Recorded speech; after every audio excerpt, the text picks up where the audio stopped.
the serpent of Blackwater Lake. Deep in the remote wilderness of Montana, surrounded by towering pine trees and jagged mountain peaks, lay Blackwater Lake.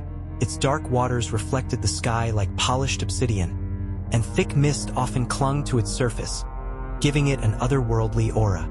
For decades, locals whispered about the lake with a mix of reverence and fear. Some claimed it was cursed, others spoke of strange sightings. Massive shadows moving beneath the water, unexplained disappearances, and eerie sounds that echoed in the dead of night. Despite the warnings, Mark and his group of friends were determined to spend a weekend fishing on the lake. It was their annual tradition, an escape from their busy lives and a chance to reconnect with nature. Mark, a rugged outdoorsman in his late 30s, had been the one to propose Blackwater Lake this year. "I heard the trout there are huge," he told his wife Sarah when planning the trip. "It's remote, quiet, and untouched. Exactly what we need." The sun was just beginning to rise as their white yacht, gleaming under the morning light, pulled into Blackwater Lake. The group of six, Mark, Sarah, his best friend Tom, Tom's younger brother Danny, and their friends Linda and Eric, stood on deck, taking in the breathtaking scenery. "Look at this place," Linda said, snapping photos with her phone. "It's like something out of a painting." "It's beautiful," Sarah agreed, though she couldn't shake an uneasy feeling that settled in her chest. Something about the dense forest and the lake's still surface felt off, as though the place were holding its breath. Tom clapped Mark on the shoulder. "You really know how to pick him, man. This is perfect." Mark grinned. "Told you. Now let's get some fish." The group quickly set to work unpacking their gear. The yacht was well equipped for their adventure, with fishing rods, bait, a small kitchen, and even sleeping quarters below deck. Mark steered the boat out to the center of the lake, where he'd read the fishing was best. The water was unervingly calm, the surface smooth as glass. The engine hummed softly as the boat cut through the water, leaving ripples that quickly disappeared into the inky depths. By mid-morning, the group had settled into a steady rhythm of fishing. The air was crisp, and the only sounds were the occasional splash of a line hitting the water and the low murmur of conversation. "This is the life," Eric said, leaning back in a deck chair with a beer in hand. "No work, no deadlines, just us and the lake." Danny, the youngest of the group, leaned over the railing, peering into the water. "You think there's anything big down there?" Mark chuckled. "If there is, I'm catching it first." The group laughed, their voices carrying across the stillness. One by one, they began to catch fish, large, gleaming trout that put up a fight on the line. Spirits were high, and the cooler was quickly filling with their catch. As the sun climbed higher, Sarah wandered to the edge of the boat, staring out at the horizon.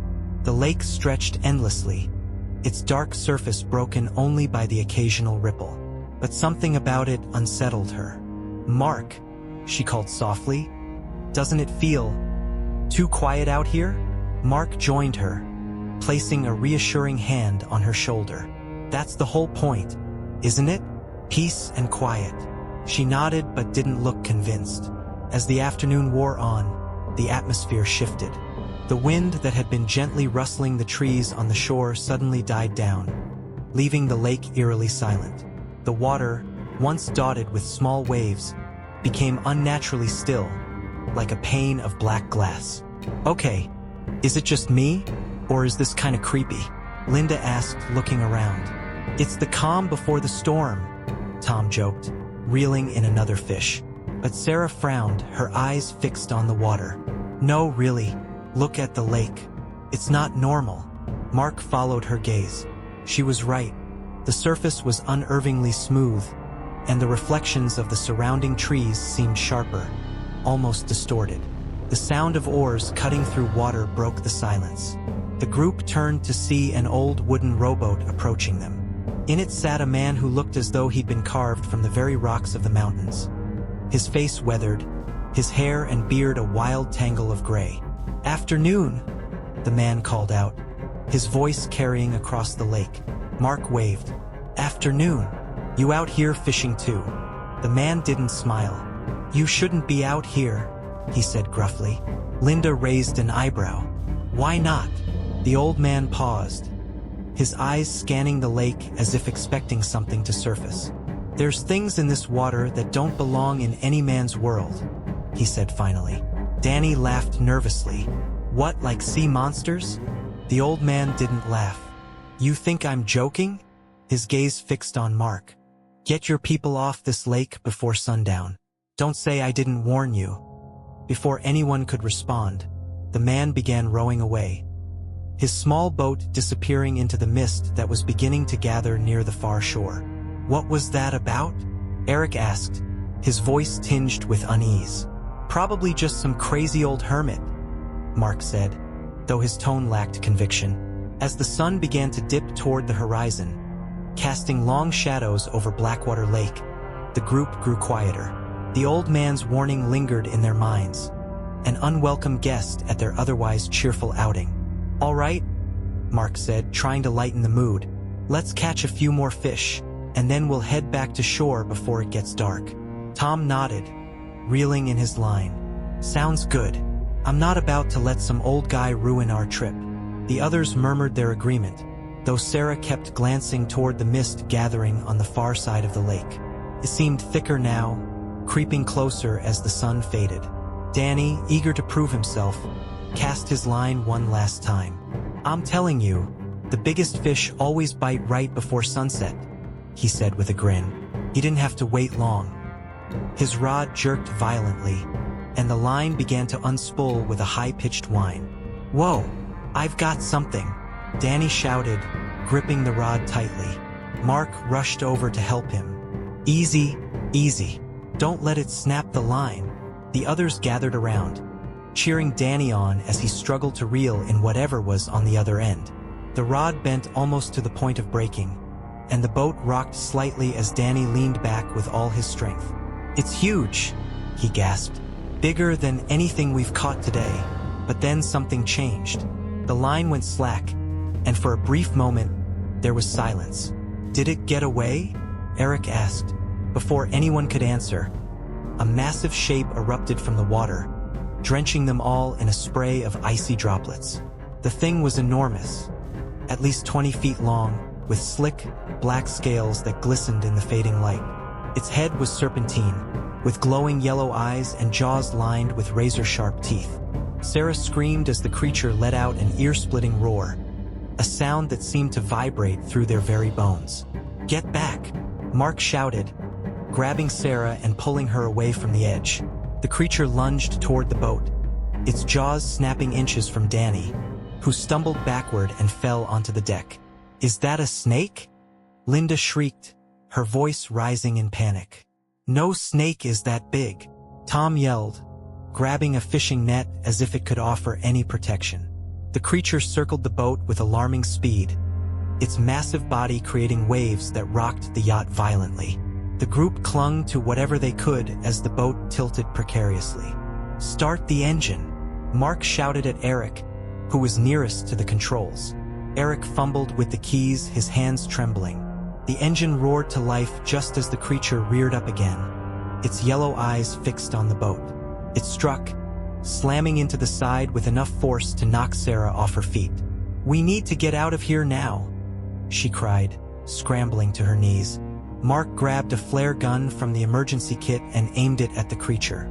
Get away from us, he yelled, firing the flare. The bright light shot through the air, narrowly missing the creature's head. It let out a guttural hiss, retreating momentarily before circling back. It's not scared, Danny shouted, his voice cracking with fear. Then we make it scared, Mark growled. He grabbed an oar and swung it at the creature as it lunged again, the wooden paddle splintering on impact. The yacht's engine roared as Eric finally managed to steer them away, the boat picking up speed. But the creature was fast, too fast. It swam alongside them, its body slithering through the water with terrifying ease. It's still following us, Linda screamed, clutching the railing. Hold on, Eric yelled, steering sharply to the left in an attempt to shake the creature. The boat lurched, throwing Danny to the deck again. He groaned, clutching his arm. We're not gonna make it, Yes, we will, Mark shouted, reloading the flare gun. The creature lunged once more, its jaws snapping inches from the boat's stern. Mark fired again, this time hitting it square in the side of its head. The creature let out a deafening roar, thrashing wildly in the water. It's hurt, Sarah cried. Keep going, Mark shouted at Eric, who pushed the throttle to its limit. The boat sped across the lake, leaving the creature behind in the churning water. For a moment, it seemed as though they'd escaped. The yacht cut through the dark waters, its engine roaring as Eric steered it toward the distant shore. The mist that had gathered earlier now seemed to thicken, curling around them like ghostly tendrils. Despite the adrenaline coursing through their veins, no one spoke. They were too afraid the creature might return. Mark stood at the stern, flare gun clutched tightly in his hands, scanning the water. Every ripple, every shadow beneath the surface made his heart race.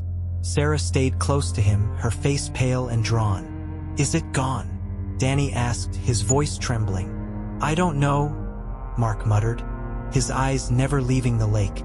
Linda sat on the deck, her arms wrapped around her knees. What was that thing? It looked like something out of a nightmare. A giant snake, Tom said, his voice shaky. But snakes don't grow that big, and they don't live in lakes. It's not a snake, Mark said firmly. It's something else. Something no one's ever seen before. Just as the shoreline came into view, the boat lurched violently, nearly throwing them all off their feet. No! Sarah screamed, clutching the railing. It's back. The creature erupted from the water behind them, its massive body slamming into the stern of the yacht. The impact knocked Linda off balance, and she slipped toward the edge. Linda! Eric shouted, grabbing her arm just in time. The creature let out a guttural roar, its glowing yellow eyes fixed on them with a terrifying intelligence. It lunged, its jaws snapping at the back of the boat. Faster, Eric! Mark shouted. I'm going as fast as it'll go. Eric yelled back, his knuckles white as he gripped the controls. Mark raised the flare gun again, but before he could fire, the creature slammed into the side of the yacht. The boat tilted dangerously, water pouring over the deck. We're not gonna make it, Danny cried, clutching the railing as the boat rocked violently. Yes, we will, Mark shouted. He grabbed a fishing spear from the deck and thrust it at the creature as it lunged again. The spear struck the side of its head, and the creature recoiled with an ear-piercing screech. Eric steered the yacht sharply to the right, and the sudden movement seemed to disorient the creature. It thrashed in the water, giving them just enough time to reach the shore. The moment the yacht scraped against the rocky shoreline, the group scrambled to get off. Sarah was the first to leap onto the rocks, pulling Linda with her. Mark helped Danny, who was still clutching his injured arm, while Eric and Tom brought up the rear. Everyone, run! Mark shouted, his voice echoing through the trees. They didn't need to be told twice. The group sprinted into the forest, their footsteps crunching against the dry pine needles. Behind them, they could hear the creature's guttural roars as it thrashed in the shallow water, trying to reach them. Where do we go? Sarah panted, glancing back. Just keep moving, Mark said, his mind racing. He had no idea where they were going, only that they had to put as much distance as possible between themselves and the lake. After what felt like an eternity, they came across a small clearing. The group collapsed onto the ground, gasping for breath. Did we lose it? Linda asked, her voice barely above a whisper. Mark nodded, though he wasn't entirely sure. I think so, for now. The group sat in tense silence, listening to the sounds of the forest. The creature's roars had faded, replaced by the distant calls of birds and the rustling of leaves in the wind. We need to get back to civilization, Tom said, breaking the silence. Find help. Warn people about that thing. But how? Eric asked. The boat's useless now, and we're miles from anywhere. There's got to be a ranger station or something nearby, Mark said. We'll follow the shoreline until we find it. Sarah hesitated, glancing toward the lake. What if it follows us? Mark placed a reassuring hand on her shoulder. We'll be ready for it. We have to keep moving. As night fell, the forest grew colder, and the group's fear deepened. Every crack of a branch, every rustle of leaves made them jump. The lake was never far from sight, its dark surface barely visible through the trees.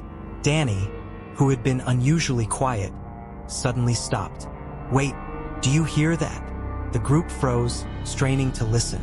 At first, there was only silence, but then, faintly, came the sound of something moving through the water. "It's following us," Sarah whispered, her voice trembling. Mark cursed under his breath. "Keep moving. Stay together." The group quickened their pace, but the sound of the creature's pursuit grew louder.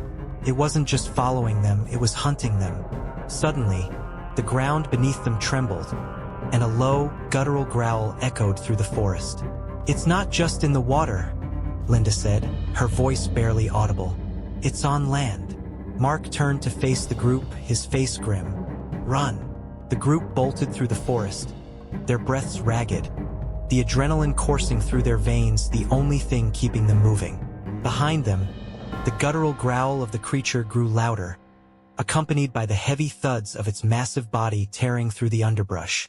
"It's catching up," Danny cried, clutching his injured arm as he struggled to keep pace. Mark glanced over his shoulder and caught a glimpse of the creature slithering through the trees.